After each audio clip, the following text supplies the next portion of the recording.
ఇది 1980s జరిగిన ఒక ట్రూ ఇన్సిడెంట్ కాబట్టి ఆ సింబాలిక్గా ఆ ఊర్లో జరిగిన ఇన్సిడెంట్ పట్టుకొని చేస్తున్న కథ ఇది.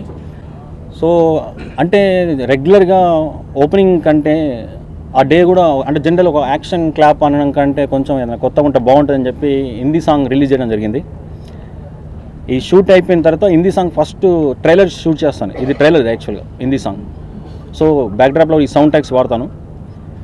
సో ఫస్ట్ హిందీ సాంగ్ అందుకే రిలీజ్ చేయడం జరిగింది. వెనెలా 1.5 రిలీజ్కి ఉంది. This would be my next movie Kalicharan. Director గారు చెప్పినట్టు ఇది ఒక రియల్ లైఫ్ ఇన్సిడెంట్ బేస్ చేసుకొని ఉంటుంది. And that's the reason because నేను ఈ ఫిల్మ్స్లో ఇప్పటిదాకా ఇంత పెద్ద గడ్డం పెంచలేదు. So my whole last 8 months has been growing beard and slashing it off for my patch work and then growing beard.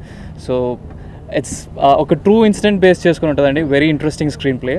I'm sure it's like ఒక హార్ట్ హిట్టింగ్ ఫీలింగ్తో once when you leave the theatre it will be very heart hitting film అండి. తెలుగులో first cinema మంచి performance scope ఉన్నది చేయడం వల్ల I'm very confident and very happy and I want thank my director sir for giving me this opportunity and I really hope I have all your support. Thank you. నా పేరు శ్రీనివాస్ అండి. నేను ఈ సినిమాకి line producer.